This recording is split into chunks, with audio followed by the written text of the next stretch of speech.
안녕하세요. 색일이 보이네요.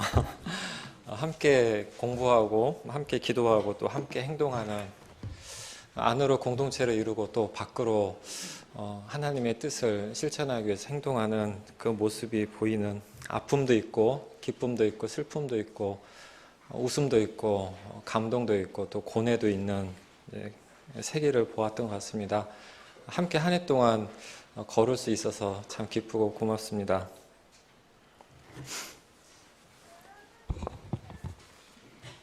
오늘은 지난 한 해 동안의 삶을 감사하는 송년 감사주일입니다. 그런데 한편으로는 2019년을 마무리하는 지금 맘 편히 감사할 수가 없습니다. 한 해 동안 사회적으로 혼란과 고통이 너무 많았기 때문입니다. 오늘 사회자께서도 말씀하셨지만은 얼마 전 육구역 예배에서 한 자매님께서 기도 중에 다사다난이라는 말로는 2019년을 표현하기에 부족하다고 하셨을 때 깊이 공감할 수 있었습니다. 2019년은 정말 다사다난을 넘어 사회적으로 파란만장한 한 해였던 것 같습니다. 교회적으로도 마찬가지였습니다. 한국교회의 타락과 부패는 이제는 정말 몰락의 전조로 보일 만큼 극심했습니다. 또한 지금 여기서 함께 앉아 예배하고 있는 우리 한 사람 한 사람도 한 해 동안 겪은 개인적 고통이 적지 않았을 것입니다. 어쩌면 고마운 일보다도 고단한 일, 고통스러운 일이 더 많았던 한 해를 마무리하면서 어떻게 온전히 감사할 수 있을까요? 고통과 고단함 속의 감사가 아큐의 정신적 승리법 같은 자기 기만이 아니려면 어떻게 해야 할까요?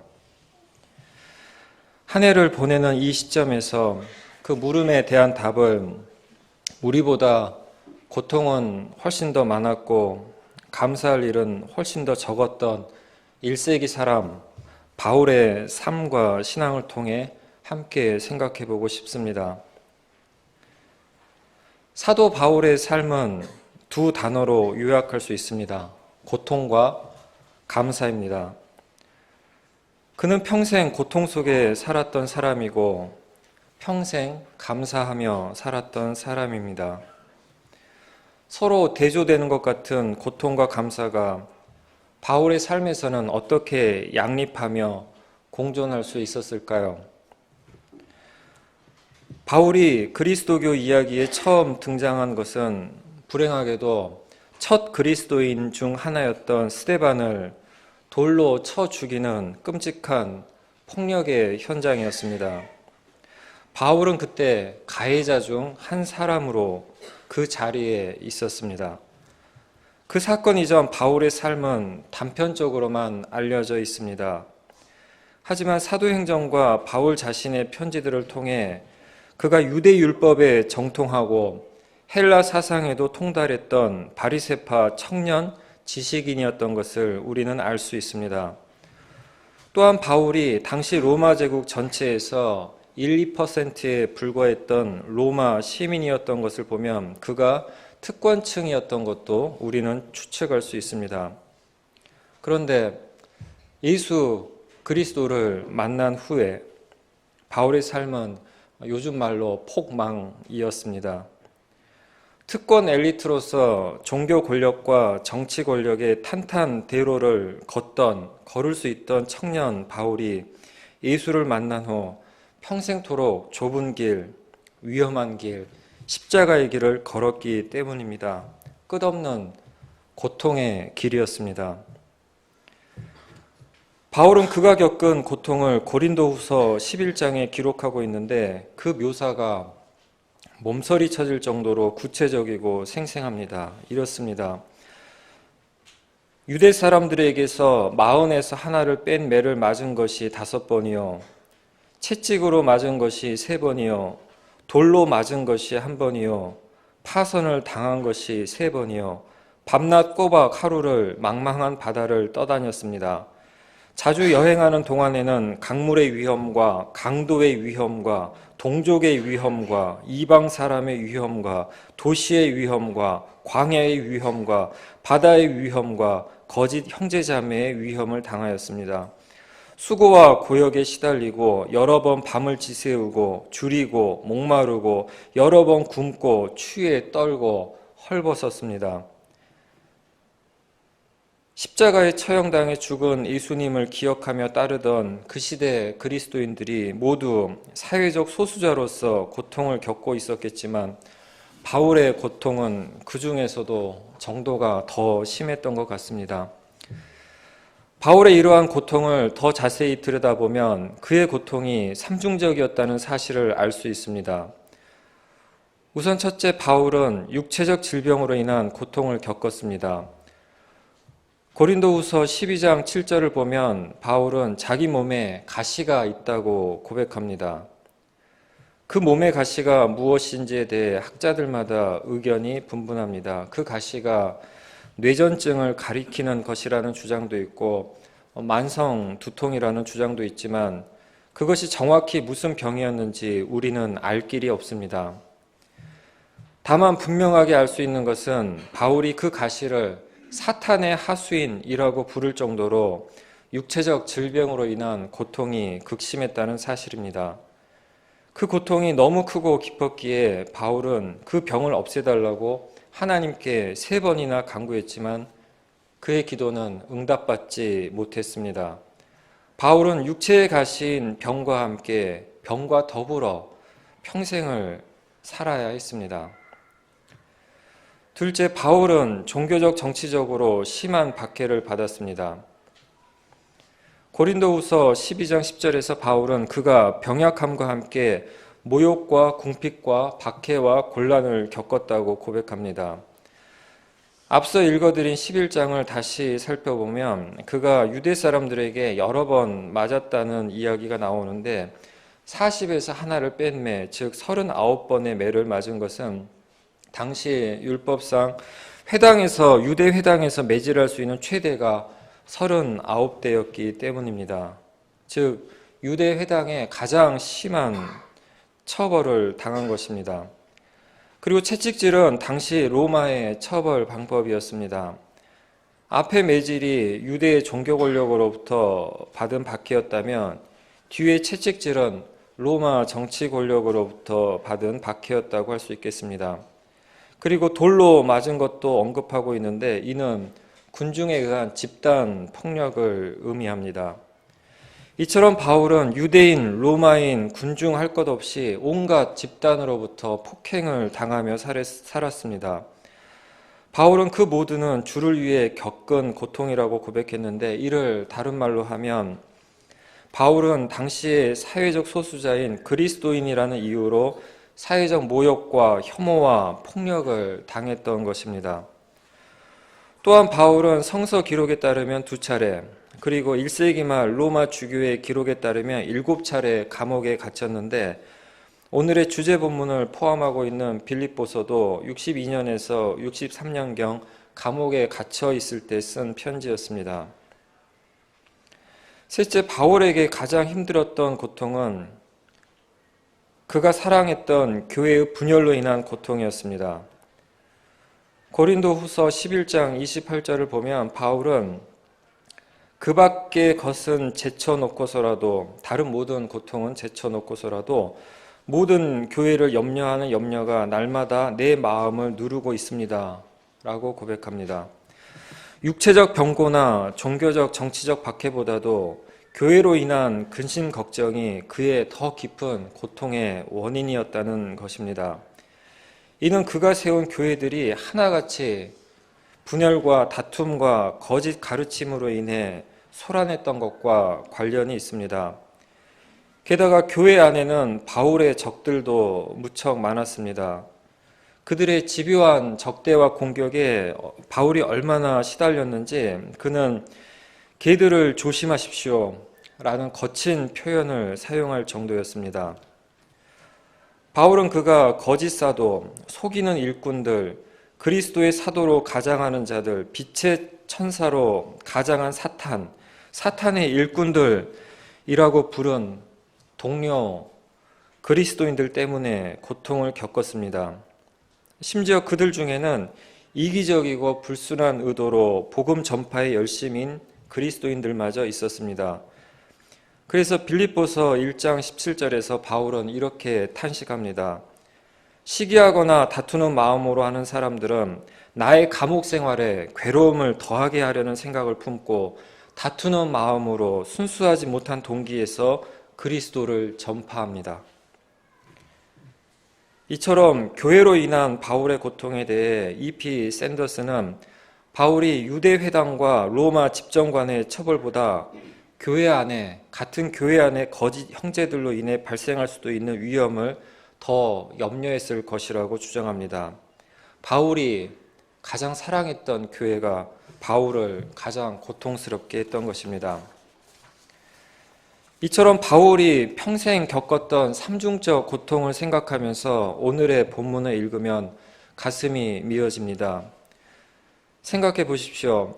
당시 나이로는 노년인 50대 후반에 이른 바울이 사탄의 하수인 같은 만성적 질병에 시달리면서 종교적, 정치적 박해를 받아 옥에 갇혀 있으면서 자신이 그토록 사랑했던 교회의 분열 소식을 옥 안에서 들으면서 게다가 사람 목숨이 파리 목숨이나 다름없던 당시의 로마 제국에서 언제 죽을지 모르는 절체절명의 위기 속에 있으면서 빌립보 교회 교인들에게 보내는 편지에 이렇게 쓰고 있는 것입니다. 아무것도 염려하지 말고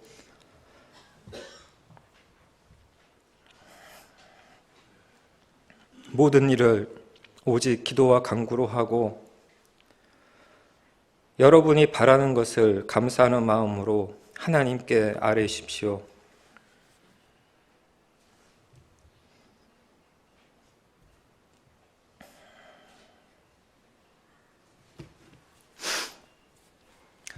유버전이라고 하는 성경 앱이 있습니다.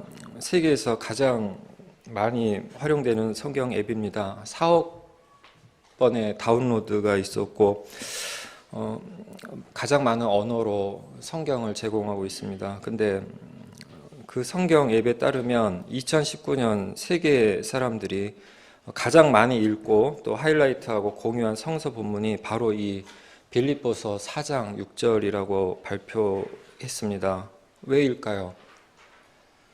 염려할 일이 많아서겠죠.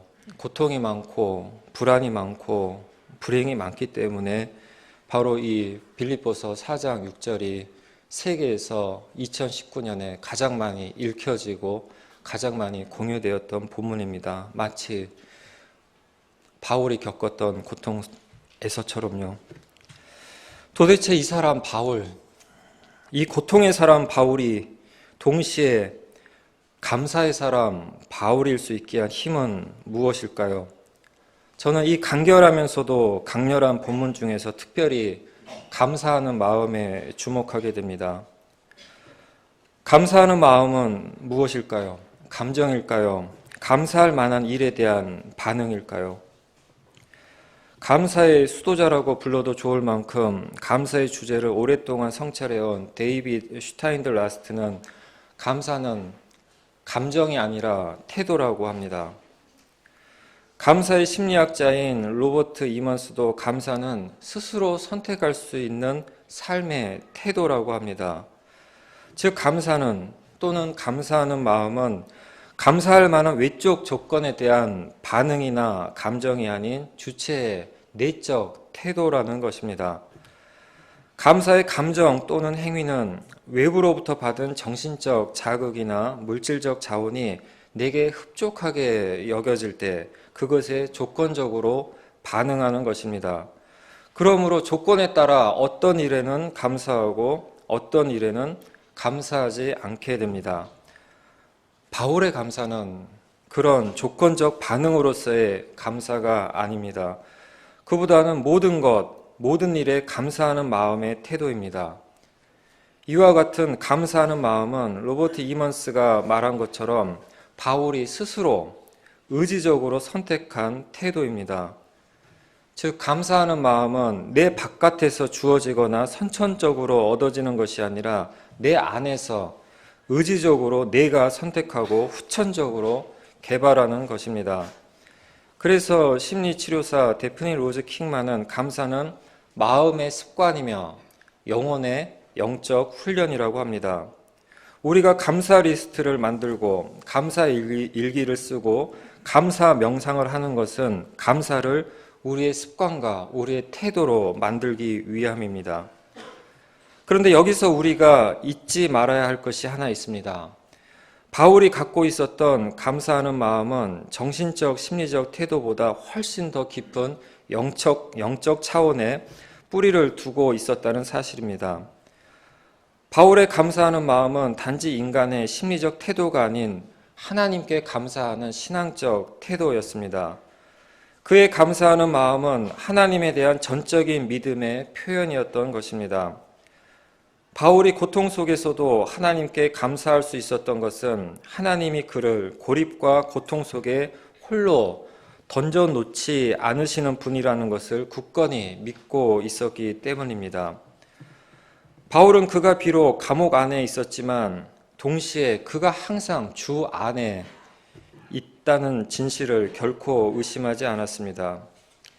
이처럼 우리 자신보다 우리에게 더 가까이 계시는 임마누엘 하나님에 대한 전적 신뢰와 신앙이 있다면 우리도 바울이 말한 대로 모든 것, 모든 일에서 감사하는 마음을 가질 수 있는 것입니다. 감사하는 마음은 또한 희망과 사랑에서도 나타납니다. 지금의 최악이 영원한 최후는 아니라는 희망은 고통 속에서도 감사하는 마음을 잃지 않게 합니다. 언젠가는 지금의 고통이 끝날 것이라는 희망, 고통이 인생의 전부가 아닐 거라는 희망, 그 희망이 있어 우리는 고통 속에서도 감사할 수 있는 것입니다. 그것은 그리스도인에게는 부활의 희망입니다. 바울은 그가 바라는 것은 그리스도를 알고 그분의 부활의 능력을 깨닫고 그분의 고난에 동참하여 그분의 죽으심을 본받는 것이라고 했습니다. 여기서 중요한 것은 부활의 능력, 부활의 희망이 있기에 감사하는 마음으로 기쁨으로 그리스도의 고난에 동참하고 그분의 죽으심을 본받을 마음을 낼 수 있다는 사실입니다. 그리스도교는 십자가만의 길이 아니라 십자가와 부활의 길입니다. 죽음만의 길이 아니라 죽음과 생명의 길입니다. 십자가가 그리스도인에게 그토록 중요하고 결정적인 것은 그것이 부활에 이르는 길이기 때문입니다. 십자가 넘어 부활의 희망, 그것이 있어 감사하는 마음으로 십자가의 길을 걸을 수 있는 것입니다. 또한 인간은 고통에도 불구하고가 아니라 고통 때문에 서로 사랑하는 존재라는 사실에서 감사하는 마음이 생겨납니다. 이는 아픔을 겪은 사람이 타인의 아픔에 더 자비롭게 공감하며 참여하는 데서 알 수 있습니다.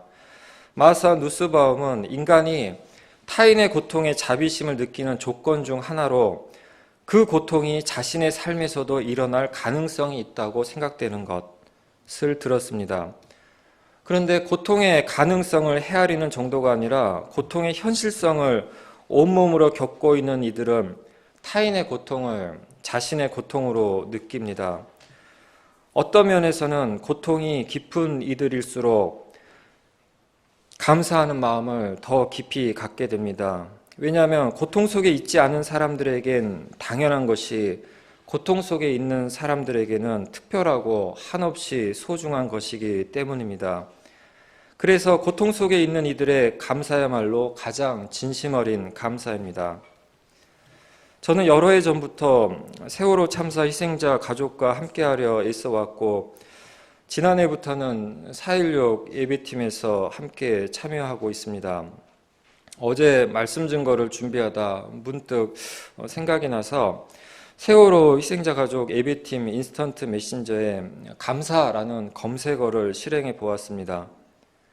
그리고 최근부터 거슬러 올라가며 감사합니다라는 말을 세어보다가 9월쯤에 그만두었습니다. 왜냐하면 세다가 놓쳐 숫자가 헷갈릴 정도로 감사한다는 말이 많았기 때문입니다. 아픔에 무너지지 않고 견뎌주셔서 감사하고, 아픔을 함께 해주셔서 감사하고, 진실의 길 함께 걸어주셔서 감사하다는 말이 넘쳐났습니다. 어쩌면 감사하는 마음은 고통받는 이들의 존재론적 특권이며 능력인지도 모르겠습니다. 이러한 감사하는 마음은 고통 속에서도 기쁨을 싹 틔우고 꽃 피우고 열매 맺게 합니다. 그래서 바울이 옥중에서 육체적 고통, 정치적 박해, 교회적 갈등의 삼중고를 겪으면서 쓴 이 빌립보서의 다른 이름은 기쁨의 편지입니다. 창조주 하나님과의 관계에서 감사하는 마음은 피조물인 우리 인간의 태도일 것입니다. 절대적 자존자인 하나님은 그 무엇에도 그 누구에게도 감사할 일이 없는 존재이기 때문입니다. 하지만 바울처럼 고통 속에서도 모든 일에 감사하는 마음으로 살아가는 당신의 자녀들을 보시면서, 고통 속에 있으면서 당신께 항의할지언정 당신에 대한 믿음은 결코 포기하지 않는 당신의 자녀들을 보시면서, 십자가의 길을 부활의 희망으로 걸어가는 당신의 자녀들을 보시면서, 고통 속에서 아픈 다리 서로 기대며 함께 걸어가는 당신의 자녀들을 보시면서 하나님도 감사하는 마음을 가지실 것 같습니다. 어쩌면 고통 속에 있는 우리를 어머니가 자식 품어주듯 껴안고 나를 믿어주어 고맙구나, 나를 사랑해주어 고맙구나 이렇게 말씀하고 싶어 하실지도 모르겠습니다. 감사하는 마음은 우리를 삶의 신비로 이끌어 갑니다. 그것은 어둠이 깊을수록 작은 빛이 더 밝게 보이는 것입니다. 추위가 혹독할수록 서로의 체온에 더 의지하여 함께 추위를 견디는 것입니다. 외로움이 사무칠수록 작은 친절과 환대에 더 깊은 위로를 얻는 것입니다. 가난할수록 작은 베품과 나눔으로 더욱 풍요로워지는 것입니다. 무기력과 우울감에 시달릴수록 작은 생기에, 맑은 하늘에, 밝고 따뜻한 햇살 한 조각에, 고운 들꽃에, 아이들의 웃음소리에, 부드러운 미소에 살아갈 이유와 힘을 얻는 것입니다. 감사하는 마음의 신비는 모든 것, 모든 일에 보이는 것만이 아니라 보이지 않는 것에도 감사하는 것입니다. 그래서 이 신비를 깨닫고 체험한 마이스터 에카르트는 우리 평생의 유일한 기도가 감사합니다 하나라면 그것으로 충분하다고 했던 것입니다. 한 해 동안 사회적, 교회적, 개인적으로 고생 많으셨습니다. 2020년 새해는 한국전쟁 70주년이 되는 해입니다. 뿐만 아니라 4.19 혁명 60주년, 전태일 열사 분신한 거 50주년, 광주 5.18 민주화운동 40주년이 되는 해입니다. 고통과 저항의 한국 현대사가 응축되어 기억되는 해인 만큼 2020년에도 우리는 집단적, 개인적으로 몸고생, 마음고생을 계속하게 될지도 모릅니다. 하지만 바울이 우리에게 깨우쳐 준 것처럼 모든 일에 감사하는 마음의 태도를 갖고 우리 존재의 집안인 하나님에게, 마치 우리의 어머니, 아버지에게 하듯 아른다면 우리는 고통 속에서도 감사하며 기쁨을 누릴 수 있을 것입니다. 그러니 우리 모두 감사하는 마음으로 한 해를 떠나보내고 감사하는 마음으로 새해를 맞이하면 좋겠습니다. 기도하겠습니다. 주님, 우리를 있게 하는 모든 존재에 감사합니다. 아낌없이 한없이 주는 사랑의 어머니, 아버지 감사합니다. 한피 나눈 자매, 형제 감사합니다. 인생길 함께 걷는 도반인 아내, 남편, 연인 감사합니다. 몸으로 낳은, 마음으로 낳은 딸, 아들 감사합니다. 기쁨도 슬픔도 함께하는 친구, 감사합니다. 그리스도의 몸된 공동체의 자매 형제, 감사합니다. 동시대의 아픔과 변화를 함께 겪는 이웃, 동료, 시민, 외국인, 감사합니다. 햇빛, 바람, 물, 흙, 꽃과 나무, 동물, 모든 생명, 감사합니다. 나보다도 내게 더 가까이 계신 임마누엘 하나님, 감사합니다. 모든 것, 모든 일에 감사합니다. 감사하는 마음으로 예수 그리스도 이름으로 기도합니다. 아멘.